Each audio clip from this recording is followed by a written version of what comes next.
muchas gracias a la Universidad de El Salvador y a Vocación Humana, siempre, por todo, y especialmente a Bernardo Nanke. Jorge Luis Borges describió a María Kodama como poseedora de 3 atributos: la inteligencia, la intuición y el don de la literatura. Tal vez a María le hubiera gustado invertir esos términos y poner primero la intuición, vía de conocimiento y de aproximación al mundo en la que confiaba especialmente.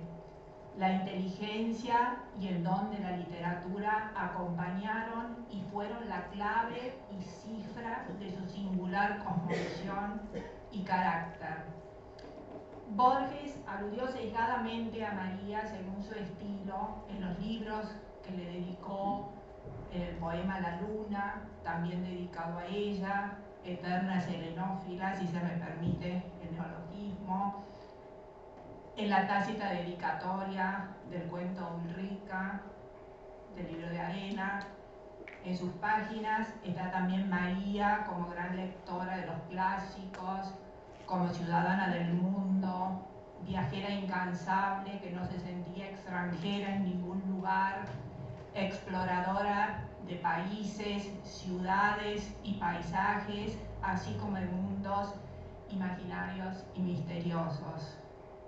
Entre todas las citas posibles, elijo como ejemplo de esos mundos internos y externos que recorrieron juntos la inscripción preliminar de Historia de la Noche, ya que en esa María juvenil a la que Borges dedica el libro encuentro una cifra y clave de la María final que conocí. Cito: por los mares azules de los Atlas y por los grandes mares azules del mundo, por el Támesis, por el Ródano y por el Arno, por las raíces de un lenguaje de hierro, por una pira sobre un promontorio del Báltico, Helmut de Hongen es exornada de yelmos, adornada de yelmos, por los noruegos que atraviesan el claro río en alto los escudos, por una nave noruega que mis ojos no vieron, por una vieja piedra de Alten, por una curiosa isla de cisnes, por un gato de Manhattan, por Kim y por su lama escalando las rodillas de la montaña, por el pecado de soberbia del samurái. Acá Borges se refiere a un relato de María del que vamos a hablar después, por el paraíso en un muro, por el acorde que no hemos oído, por los versos que no nos encontraron, su número es el número de la arena, por la memoria de Leonora Acevedo, por Venecia de cristal y crepúsculo, por la que usted será, por la que acaso no entenderé. Por todas estas cosas dispares que son tal vez, como presentía Spinoza, meras figuraciones y facetas de una misma cosa infinita, le dedico a usted este libro, María Kodama. Fin de la cita. Al ser el tema que nos convoca, las vidas literarias de Borges y Kodama, procuraré avanzar en esa línea considerando las obras que ellos escribieron juntos. En primer lugar, la breve antología de la literatura anglosajona. En el estudio del anglosajón está también la clave del encuentro entre los dos. Esta literatura, que fue producida por hombres provenientes del Mar del Norte o del Báltico durante los siglos VII y XI, está escrita en un idioma interesantísimo, intermedio, como dijo Bernardo, entre las lenguas germánicas occidentales y los diversos dialectos escandinavos. Ese es el anglosajón o inglés antiguo al que ellos se abocaron. Estaba caracterizado como el alemán contemporáneo por tener 3 géneros gramaticales y porque tanto los sustantivos como los adjetivos declinaban. También contaba con numerosas palabras compuestas, es decir, en todo semejante al alemán contemporáneo y no al inglés contemporáneo. En esta lengua, la poesía desconocía la rima y no constaba de un número determinado de sílabas. Es decir, en cada línea el acento caía sobre 3 palabras que empezaban con un mismo fonema. A este artificio, como ustedes saben, se lo conoce como aliteración. Como ejemplo, vemos la serie de línea, por ejemplo, Weil, Spere, Windam und der Vikingas. La V es la aliteración, Vikingas es la declinación, que era arrojar la lanza de la destrucción sobre los vikings. Al reiterarse los temas de la épica a lo largo del tiempo y resultar problemático encontrar palabras que aliteraran, los poetas comenzaron a usar palabras compuestas. Con el tiempo se vio que tales perífrasis podían ser metáforas y se dijo, por ejemplo, camino de la ballena o camino del cisne para representar al mar, y encuentro de lanzas o encuentro de iras para representar a la batalla, por darles una idea. Esta literatura anglosajona, que tanto fascinaba a Borges y a María, fue clasificada por algunos estudiosos en pagana y cristiana, aunque ellos preferían otra clasificación, que era en 2 grupos. Una compuesta en Inglaterra, pero que hundía sus raíces en esta estirpe germánica, y un segundo grupo más insular llamado de las elegías, en el que se despliega la nostalgia, la soledad y la pasión por el mar típicas de Inglaterra.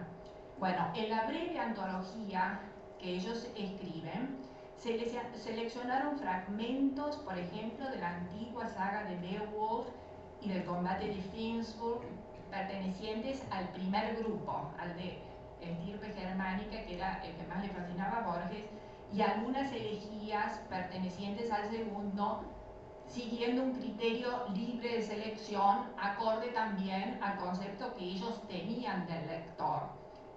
En esa antología, según mi modo de ver, son especialmente interesantes las notas que ellos van poniendo al pie de cada fragmento.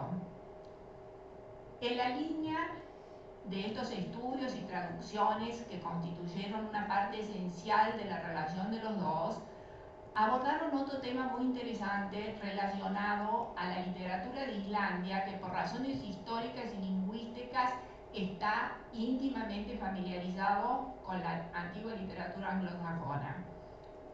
En este sentido, emprendieron la traducción de la alucinación de Gylfi de Snorri Sturluson, autor de la Edda Menor, escrita en el siglo XIII, en contraposición a la llamada Edda Mayor. Edda en islandés es arte poética, como el nombre del poema de Borges, que estaba compuesta por 35 poemas escritos entre los siglos IX y XIII. Sturluson recopila ya en el siglo XIII todo esto. Estas composiciones de la antigua Edda Mayor tratan de dioses y de héroes. Como ejemplo, la primera composición de la Edda, la Voluspa, que significa la profecía o visión de la Sibila. Cito esto porque a María la fascinó hasta el fin de sus días esta parte, la Voluspa. Sus amigas se acordarán bien. En ella, el dios Odín interroga a una sibila por el destino de los dioses. La sibila empieza por recordar un tiempo anterior a la arena, anterior al mar, anterior a la tierra, al cielo superior, al pasto. Ya existe el sol, pero no sabe dónde queda su casa. Las estrellas ignoran su camino. La luna no sabe su poder. Fin de la cita. 10 cantos de la Edda Mayor configuran una larga y trágica historia que abarca dilatadas regiones y envuelve a muchas generaciones humanas. Inspiradas en esos antiguos cantos, ya llegado el siglo XIII, un escritor noruego produjo la Volsunge Saga. Saga, como ustedes bien saben, es el sagen, decir, porque eran orales, ¿no es cierto?, entre los aristócratas se recitaban y después un recopilador, como en toda la literatura antigua, las tomaba. Esta Volsunge Saga fue un gran nexo de unión para Borges y María, debido a que ella puso en la estela funeraria de Borges en Ginebra dos inscripciones.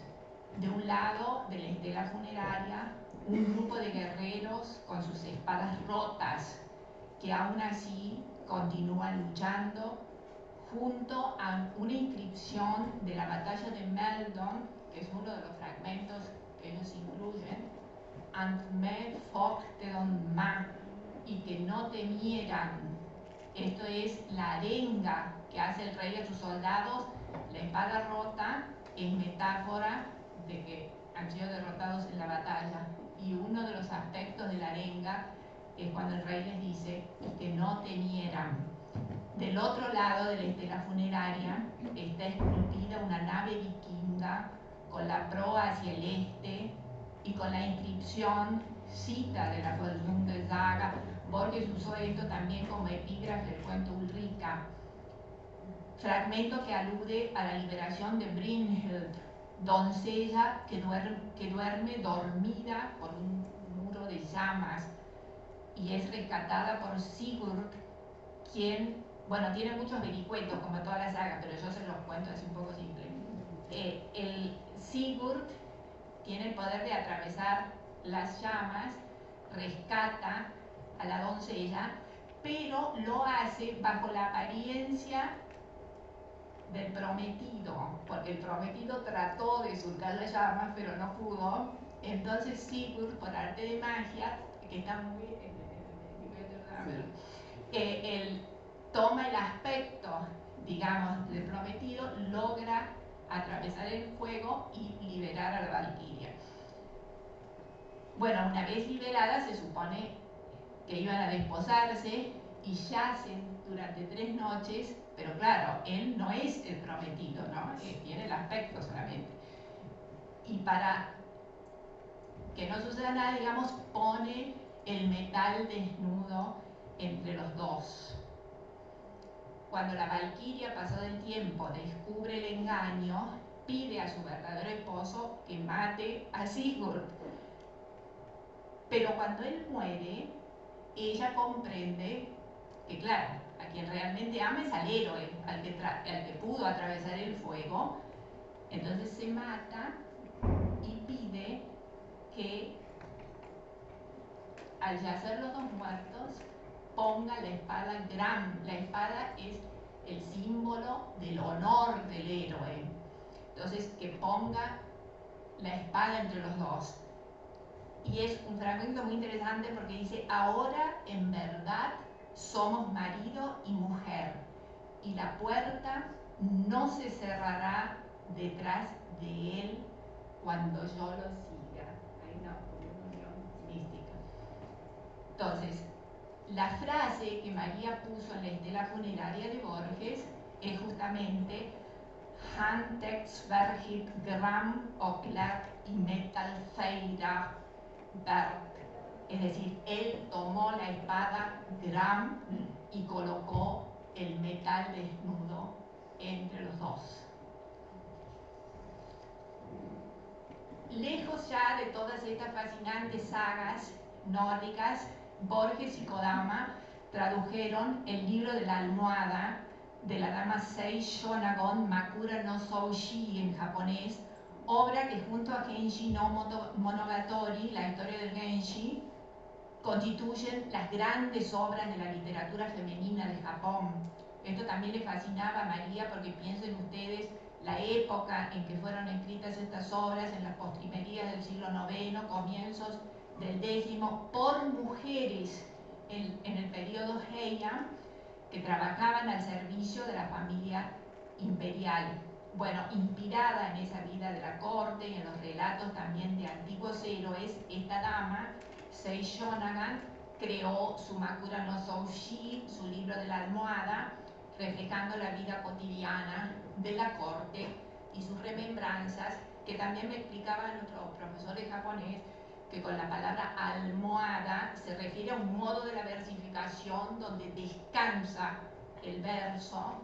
Entonces eso también es una cuestión muy interesante. Pasado el tiempo, Kodama y Borges escribieron también en conjunto Atlas, en el que combinan textos e imágenes como testimonios de los innumerables viajes realizados por los dos.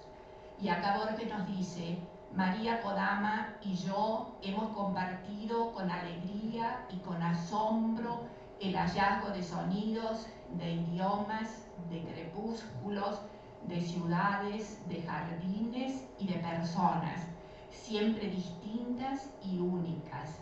Estas páginas querrían ser momentos de esa larga aventura que prosigue. Fin de la cita. María Kodama es, desde el punto de vista literario individual, un ejemplo de escritora casi inédita, ya que pensaba que la publicación no era parte esencial del destino de un escritor, tal como también lo consideró Borges de distinta manera. Su ejercicio literario era un acto meditativo y profundo, privado, constitutivo de su singular naturaleza. Su volumen de relatos, que publicó en 2017, consta de 4 cuentos largos. En ellos podemos apreciar la singular composición de los personajes que se desplazan entre lo real y lo onírico hasta borrar las fronteras que separan ambos mundos en una geografía difusa y engañosa. Seres humanos que están siempre solos, determinados por su interioridad, que los protege de un mundo hostil en el que no encuentran con facilidad almas afines y en la que esa misma soledad silenciosa les ayudará a encontrar una clave de su destino. El silencio interior como vía de acceso a la verdad buscada es un tópico que se repite en estos y en otros relatos inéditos que María me leyó hoy, de los cuales también se acordarán algunos amigos. Por ejemplo, en el relato John Hawkwood, inspirado en el mercenario inglés del siglo XIV, con relación al tema de la soledad, nos dice, cito: Thor humedece la mano en el agua, la levanta a la altura del rostro y le dice en voz muy baja: detente, antes que la brisa del amanecer seque mi mano, tendrá que ponerse de pie solo. Así sabremos si es un buen caballo. Para los animales y para los hombres, esta es la ley. Solo. John Hawkwood. Recuérdalo. Fin de la cita. En el cuento El dinosaurio, el hallazgo del investigador que procura demostrar la existencia de los dinosaurios pendactálicos en el macizo de la Europa central para llegar al final a identificarse con el último dinosaurio, ya que él mismo es el último hombre sobre la Tierra, muestra a esos seres frente a la soledad del universo y la vanagloria de la razón. Les cito un fragmento. Él demostraría la existencia de los dinosaurios pendactálicos en las agujas rojas en el macizo de Europa central. Él demostraría que en esa zona habían existido milenios antes de la aparición del hombre en la Tierra una vegetación y un clima tropicales. Él demostraría, sonrió, todo el andamiaje de la razón y de la inteligencia para sustentar algo que no quería reconocer, pero que hacía al hombre definitivamente superior y patético: soñar. Fin de la cita. En el relato Leonor, el personaje se centra en la niña que se evade en su retracción autista de un mundo adverso, en el que descubre la deslealtad y la mentira, para refugiarse en mundos fantásticos y en las constelaciones hacia las que pretende dirigirse. En ese relato, por ejemplo, el médico que está encargado de traer a la cordura a la niña, en un momento piensa: Cito: las manos siempre en la misma posición, descansando sobre la falda. ¿Qué había desatado en ella su enfermedad? Quizás buscar una causa fuera solo un error de la lógica. Le tocaba a él desbrozar el terreno, llegar a la raíz, rescatar la verdad. Dios, ¿qué verdad? ¿La de la cordura o la que regía del otro lado de la frontera? Esa tierra que imaginaba a veces habitada desde el principio del mundo por una raza de seres poseedores de otra realidad más compleja y perfecta. Fin de la cita. Del mismo modo, en el otro relato que compone el poema, La sentencia, el samurái, este es el samurái que tiene el pecado de soberbia, del cual habló Borges en el prólogo de Historia de la Noche. También en otro prólogo, creo que es de Los Conjurados, Borges alude al relato de Hawkwood, lo que nos permite entrever que María le había leído esos relatos, y ahí él, como un código, menciona como de las cosas más gratas que habían compartido entre ellos. En el relato La sentencia, el samurái que se ha probado a sí mismo y a otros su enorme valor, que ha atravesado pruebas, que ha derrotado el miedo, al igual que los personajes de los otros cuentos, teniendo siempre como vía de acceso a esa victoria interna el silencio, es derrotado por sus propias palabras soberbias, que signan la sentencia del kami, que en la antigua tradición japonesa equivale al diablo. Le leo un fragmento. Abre los brazos lentamente y dice: no hay valor, no hay cobardía, aunque ambas conviven en uno. Yo los vencí, yo pude. Sus palabras soberbias se extienden a lo largo de la playa, golpean el rostro de los monjes, tapan el insistente mar a sus espaldas, tratan de llegar más allá, a los cerezos entrevistos del templo, hasta allí donde lo aguarda su paz. A través de sus palabras, Emma Ho, el que decide el destino en el infierno, entró en él y se apoderó de su alma. Fin de la cita. En 2016, al cumplirse 30 años de la muerte, bueno, María nunca usaba la palabra muerte, ella decía su entrada al gran mar, de Borges, María publica el homenaje a Borges, en el que reúne 20 conferencias entre las innumerables dictadas por ella a lo largo y lo ancho del mundo para dar a conocer su obra. Este volumen es muy interesante porque entre los grandes temas borgianos ella intercala recuerdos personales. Pongo como ejemplo una de las conferencias titulada La memoria de Borges. En la introducción, María dice que cuando le piden que hable sobre ese tema, piensa en varias posibilidades. ¿Qué memoria? La de él en nosotros, la de él en sus lectores, en esa otra forma de memoria que es su obra, la de él en mí, que fui su discípula, su amiga, su mujer. Fin de la cita. Más adelante, dentro de esta misma conferencia, despliega un recuerdo particularmente interesante relativa al momento en que Borges le dictaba a ella sus escritos. Y les cito un fragmento de esa conferencia, si me permiten. Ahí pude comprobar su asombrosa memoria, capaz de recordar citas, poemas o casi la exacta página donde estaban los datos que buscaba para alguna conferencia o para algún cuento, luego de años y años de haberlo leído por primera vez. Desde los comienzos de 1960, mi memoria guarda como un palimpsesto el emocionado testimonio del nacimiento y desarrollo de su creación literaria. Lo recuerdo cerrados los ojos, como si la barrera de la ceguera que lo alejaba de toda distracción que no fuera la de su pensamiento no fuera suficiente y necesitara apretar los párpados para que ni siquiera el pensamiento de tener los ojos abiertos pudiera distraerlo.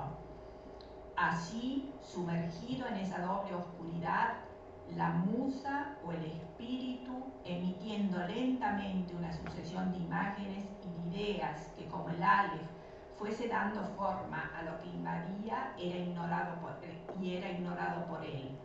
Luego, lentamente, se impondría la forma. Eso sería un cuento o un poema.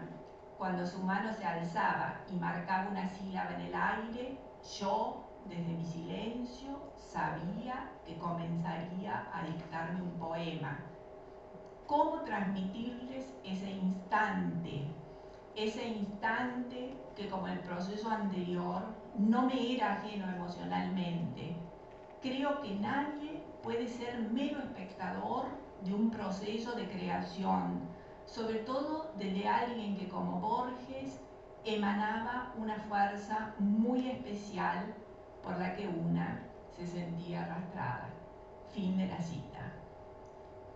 Bueno, como en el jardín de senderos que se bifurcan, doblando siempre a la izquierda, llego como estación final de nuestra conversación al libro que escribimos juntas con María y que cobra en el contexto de la trayectoria de María Kodama y en el de nuestra amistad una especial extrañeza, ya que durante muchos años sostuvimos con María largos diálogos sobre los temas más diversos: viajes, libros, experiencias.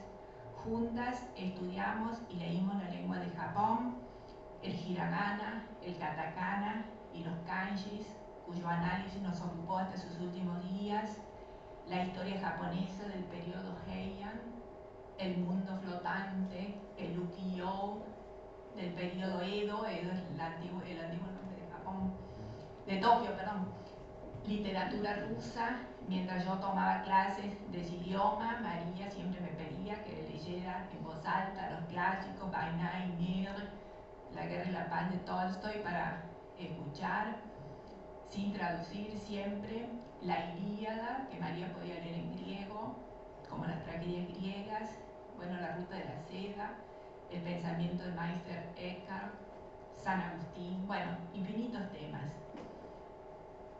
Lo curioso es que en todos esos años nunca habíamos conversado sobre la historia de nuestro país.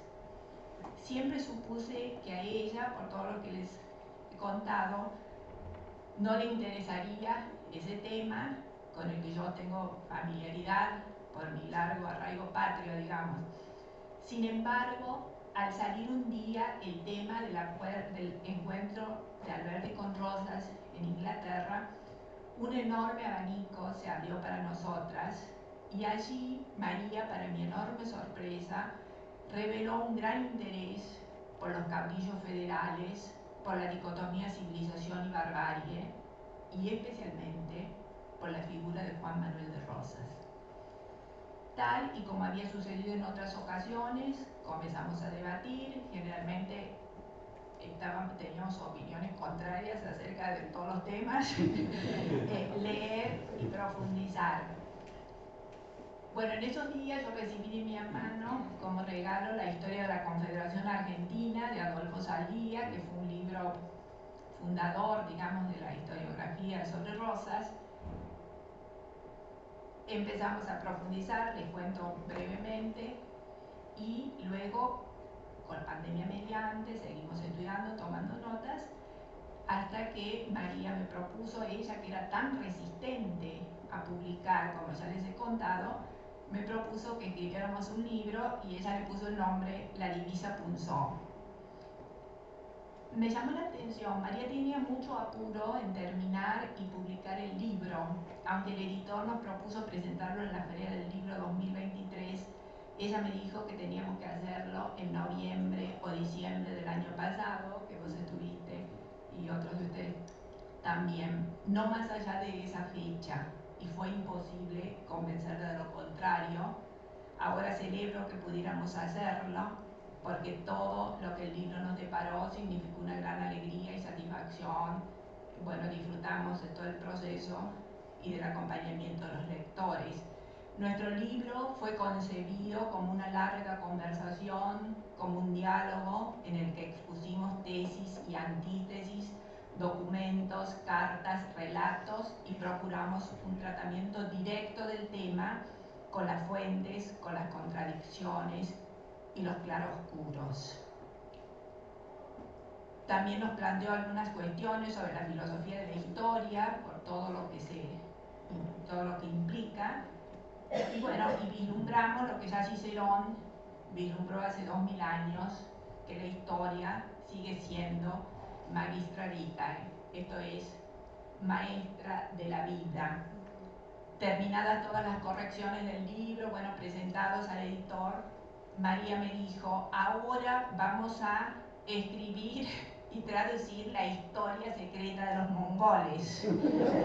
Pero al otro día, no es que descansó una semana con esa enorme vitalidad que ella tenía, ¿te acordás? Sí. Entonces hay que apurarse.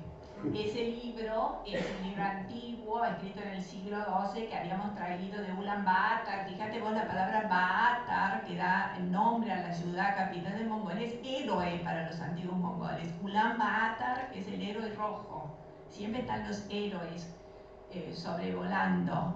Bueno, entonces empezamos a trabajar sobre este libro que fue llamado La Ilíada de los nómades de las estepas asiáticas. Trabajamos en eso hasta el final con entusiasmo. Le prometí terminarlo. Pensando en seguir estudiando, nos despedimos. Así podemos decir que en esta María final, mi amiga, tal como en la María juvenil de la que nos habla Borges, estuvo siempre la literatura. Muchísimas gracias.